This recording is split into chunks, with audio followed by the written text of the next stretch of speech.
Hi there, Mystery Baker here. Hope you're all doing well. Well, if you followed my Christmas cake recipe, and I know a lot of you have, and I've just been, one of my last tutorials was a 6-inch Christmas cake, and here it is actually. I made it last week.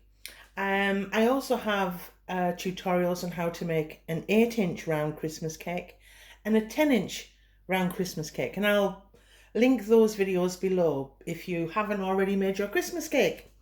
But if you have made your Christmas cake, one of the processes that I always do, I just add a little bit of TLC to my cake, a little bit of tender love and care, okay? And I feed it with brandy, okay?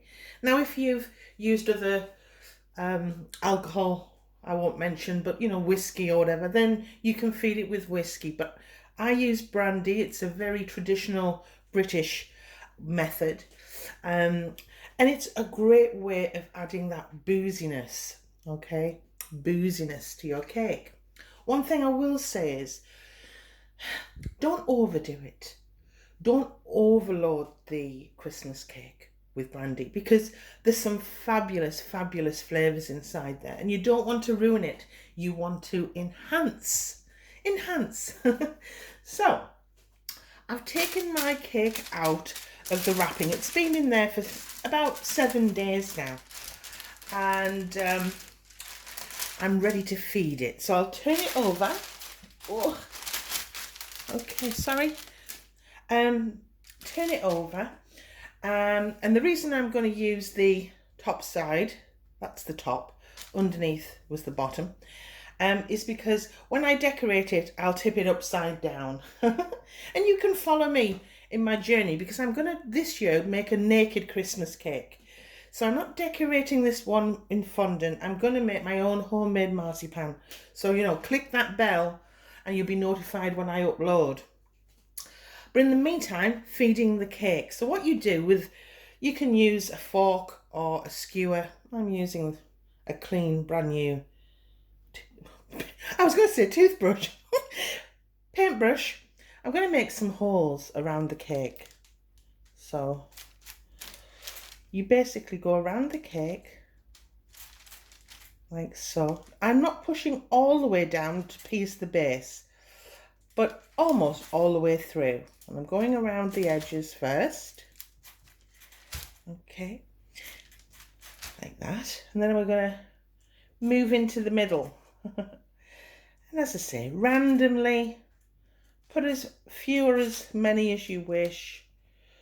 And then one in the centre. I always think that's a good idea. So we've made our holes. And this is the first feeding. Now you can use a spoon or some of these spoons, but I use nothing fancy. I put my brandy in the lid, all right? And I just go around. You'll get a little bit of spillage, but I go around them holes. It doesn't matter. It all soaks in. Believe me, okay? And I go around them holes and I fill them in. Okay, like that. Put the residue on the top. It'll all soak through.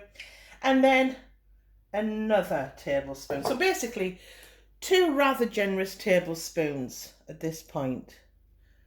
And gently, doesn't matter if it spills down, it will soak into that cake. And alcohol is a preservative, just to let you know, in case you were wondering. And that is it. That is as simple as it is. It doesn't get difficult at all. That's how you feed your cake. And I rewrap. And then again, in 2 weeks' time, because we're in November, I will feed it in another 2 weeks. And when I get into December, then I up it and I will feed the cake once a week up until the day that I decorate. And because this is fresh marzipan, I don't decorate my cake well in advance, okay? I don't. Because it's fresh marzipan, I want it to be its peak and its best when it's cut and eaten.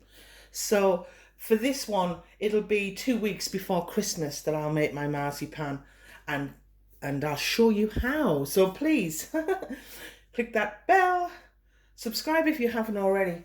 And I will upload shortly in the coming months how I make my infamous, delicious homemade marzipan. Okay. So that's it. That's how you feed the cake. As I've said, if you want to see how I made this particular cake, I'll list it in the description box below the video, and also my tutorials on how to make an 8-inch cake, and if you want a 10-inch. Well, thanks for your time. If you've got any questions, please don't hesitate to ask me anything. I really try hard to answer all my subscribers and newbies, and people who even aren't even subscribed. You don't have to be subscribed for me to comment. I promise you that. Well, thanks for your time. I'm going to go and put my Christmas CDs on. Yeah, why not? Bye.